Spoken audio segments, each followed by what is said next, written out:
নৃবিজ্ঞানের মতে বিশ্বের সবচেয়ে আদি পেশা হলো যৌন পেশা। যৌনকর্ম বিভিন্ন রূপে প্রাচীনকাল থেকে চর্চা হয়ে আসছে।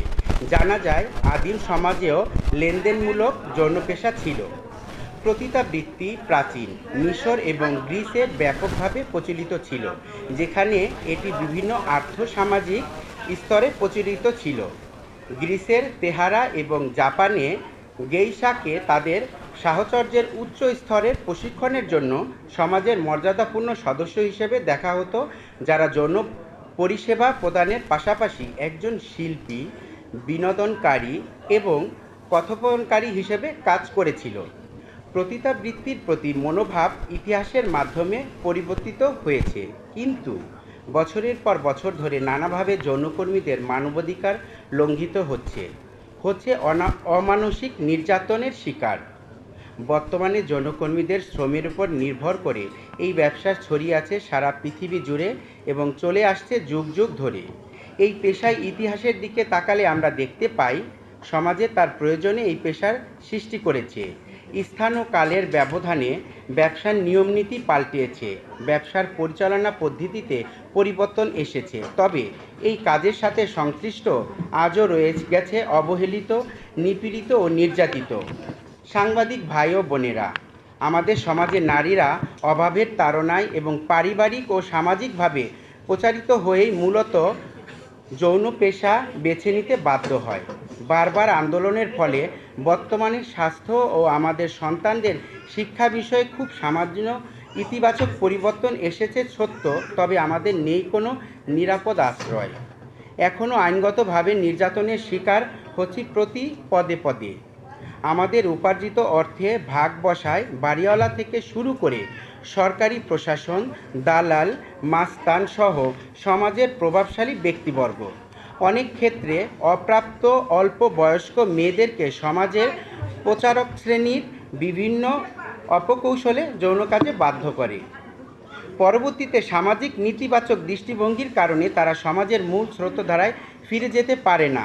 অতঃপর বাধ্য হয়েই তারা যৌন পেশাকে পেশা হিসেবে বেছে নেয়। সূচি অসুচির প্রশ্ন তুলে সমাজ পরিচ্ছন্নতার নামে সমাজ, সংসার, সরকার, ধর্ম সকলেই আমাদের অবাঞ্ছিত মনে করে, তাই যখন তখন উচ্ছেদ কিংবা উচ্ছেদের চেষ্টা করে। অথচ এ কেমন প্রহসন যে যাদের কারণে আজ আমরা এ পথে আসতে বাধ্য হয়েছি, তারা সমাজের বিভিন্ন শ্রেণী পেশার অবস্থান করেছেন, সামাজিক ও ধর্মীয়ভাবে পূর্ণ মর্যাদা ভোগ করে যাচ্ছে। কেউ কখনো তাদের চিহ্নিত করা বা সমাজ থেকে উচ্ছেদ করার কথা ভাবছে না। তাই সমাজ ও পরিবার যখন আমাদের দিক থেকে মুখ ফিরিয়ে থাকে, সরকার যখন নির্যাতিতকে অবহেলা করে, নির্যাতনকারীর পক্ষ নিয়ে তাদের সুরে সুর মিলিয়ে পুনর্বাসনের নামে উচ্ছেদের নামে আমাদের ঠেলে দেয় আরও বেশি নির্যাতনের দিকে, এবং অন্য পেশার অনুকূল পরিবেশ সৃষ্টি ও নিরাপত্তা বিধানে অপারগ হয়, তখনই স্বভাবতই প্রশ্ন জাগে এদেশের নাগরিক হয়েও এই পেশাকে অবলম্বন করে বেঁচে থাকা এবং সন্তানদের আলোর পথ দেখানোর চেষ্টা করা কি আমাদের অপরাধ? অথচ বাংলাদেশের প্রচলিত আইনে কোথাও যৌন পেশাকে নিষিদ্ধ করা হয়নি। এ প্রসঙ্গে মহামান্য হাইকোর্ট রিট পিটিশন নম্বর 2871/1999 এক রায়ে বলেছেন, যৌনকর্মীরা স্বেচ্ছায় যৌন মিলনের সম্মতি প্রদান করে এবং সমাজ স্বীকৃত পেশা না হলেও আইনে কোথাও যৌন পেশাকে নিষিদ্ধ করা হয়নি।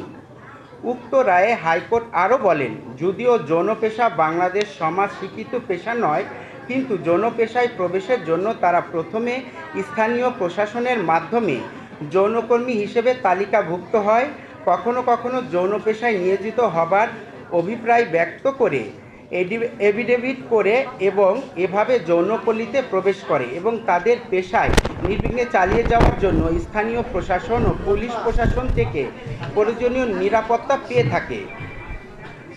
Suppression of immoral traffic act 1933 এভাবে প্রযোজ্য থাকা সত্ত্বেও তারা তাদের জীবিকা নির্বাহ করে যাচ্ছে, যা নিষেধাজ্ঞামূলক কোনো আইনের অনুপস্থিতিতে রাষ্ট্র সংস্করণের দায়িত্বপ্রাপ্ত। গণপ্রজাতন্ত্রী বাংলাদেশ সরকারের সংবিধানে 11 নং অনুচ্ছেদে স্বীকৃত মানবসত্তার মর্যাদা সংক্রান্ত অধিকারটি আদালতে বলবৎযোগ্য না হলেও যৌনকর্মীরা নাগরিক হিসেবে গণপ্রজাতন্ত্রী বাংলাদেশ সংবিধানে 31 ও 32 অনুচ্ছেদে বর্ণিত বলবৎযোগ্য অধিকারগুলো ভোগ করার অধিকারী।